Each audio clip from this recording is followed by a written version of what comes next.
Hola nuevamente, queridos estudiantes. Espero que estén todos y todas muy bien en su casa junto a su familia. Les doy la bienvenida a una nueva clase. En la sesión de hoy utilizaremos el texto de lenguaje para que lo tengan a mano. Recuerden que continuamos en la unidad 1, por lo que esta vez aprenderemos a comprender las acciones y secuencias narrativas de un texto. Es por ello que el objetivo de esta clase es conocer e identificar las acciones y secuencias narrativas, siendo las habilidades a trabajar, conocer e identificar, porque primero vamos a conocer qué son las acciones y secuencias narrativas, para luego identificar ambos conceptos en una breve actividad del libro de lenguaje. Entonces, comencemos. Antes de comenzar, no olviden ver el video en un lugar cómodo y prestar mucha atención. Si no escucharon bien o no entendieron algo, pueden retroceder o pausar el video. Lo primero que deben hacer es abrir la página 76 de su libro de lenguaje, con la finalidad de tomar apuntes en su cuaderno de la sección Aprendo, la cual aborda las acciones principales y secundarias. Recuerden que las acciones son los sucesos o acontecimientos que ocurren en una historia.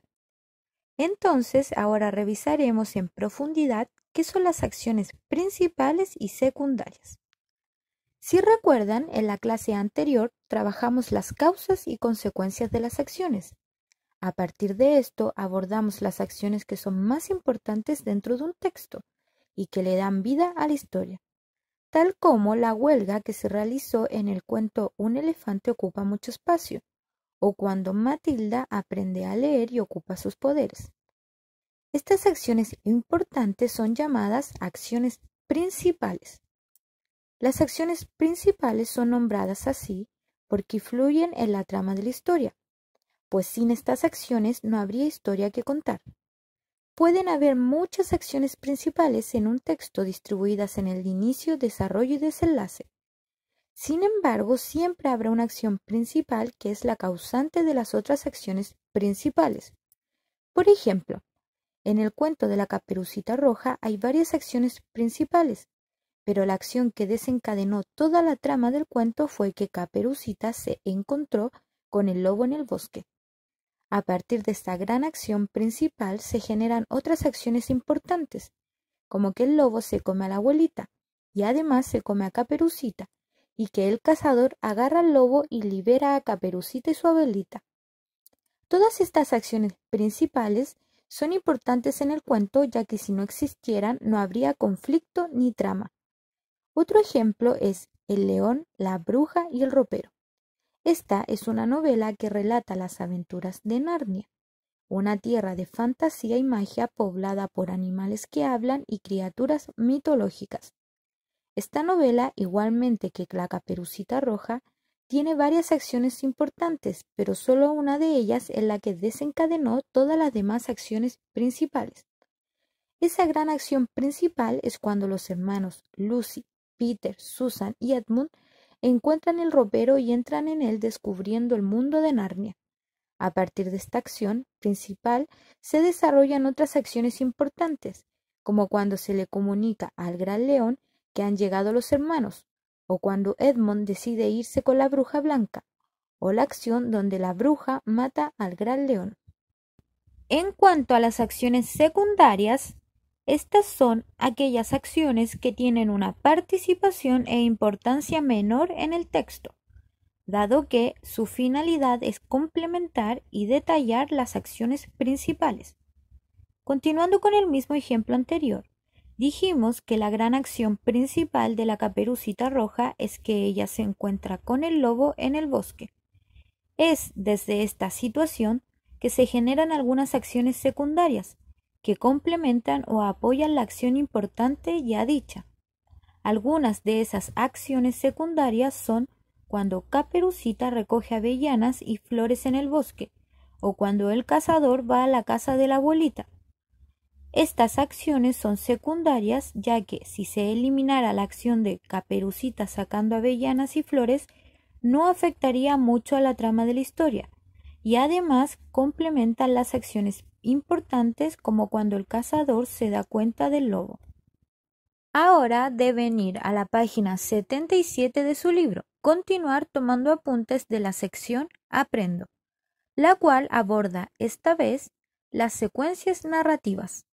Recuerden que una secuencia es el orden u organización de las acciones en la narración. Entonces, ahora revisaremos en profundidad qué son las secuencias narrativas. Tal como lo dice la palabra, las secuencias narrativas son el orden de las acciones que aparecen en una narración. Estas acciones tienen un orden o una secuencia clara que permite darle sentido a la historia.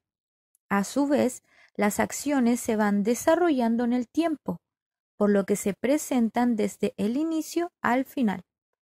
Específicamente, el orden o secuencia de las acciones se determina a partir de los siguientes momentos: situación inicial, quiebre, desarrollo y desenlace. La situación inicial es la manera en la que viven los personajes, por lo que nos describe la normalidad del ambiente. Por ejemplo, en el cuento de la clase pasada, un elefante ocupa mucho espacio, se presenta el siguiente estado inicial. Una noche, un elefante de circo decidió pensar en una idea grande. En este caso se muestra el inicio del cuento cuando a Víctor, el elefante, se le ocurre una gran idea. En cuanto al quiebre, este es el hecho o acción que llega a romper la normalidad del estado inicial, lo que produce que los personajes hagan algo. Dijimos que el estado inicial del cuento es que estaba Víctor el elefante una noche pensando, pero de repente tuvo una gran idea la cual le contó a los demás animales. Esta gran idea es irse a huelga general y no actuar en ninguna función del circo, ya que querían volver a ser libres. La acción de la huelga llega a romper con la normalidad, pues hasta ese momento los animales seguían las órdenes de los domadores sin problema, hasta que a Víctor se le ocurre esta acción. En el caso del desarrollo, este es el momento en donde se presentan varias acciones y reacciones de los personajes a partir del quiebre. Por ejemplo, a partir del quiebre del cuento, que es la huelga general, se desarrollan varias acciones más, como que el dueño del circo, al ver a los animales fuera de su jaula, se desmayó, o la batalla que se generó entre los animales y los domadores, o cuando la gente ve los carteles de huelga general pegados en la boletería, y el momento en que la huelga es transmitida por televisión. Finalmente, el desenlace es el cierre de la historia a partir del quiebre que hubo. Este final puede ser positivo o negativo, por lo que no siempre hay un final feliz.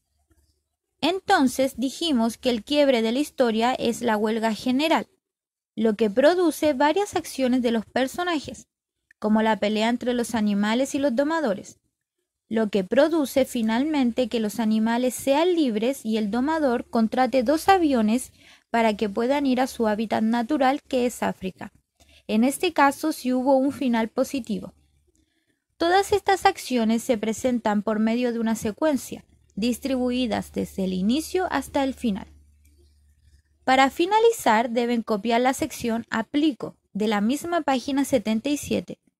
Esta actividad consiste en leer la leyenda anónima El origen del calafate, para luego responder 3 preguntas, la 4, la 5 y la 6. Estas preguntas apuntan a lo aprendido, por lo que se les consulta sobre la secuencia narrativa y las acciones principales y secundarias. No deben copiar la leyenda, solo la deben leer. Todo lo demás sí se debe copiar. Espero que este video les haya ayudado a comprender de mejor manera el contenido y actividad. Si tienen una duda, me pueden escribir por la plataforma Gmail o WhatsApp. Recuerden enviar las actividades atrasadas, incluyendo esta, ya que el plazo máximo de entrega es el lunes. Un abrazo a todos y nos vemos en un próximo video.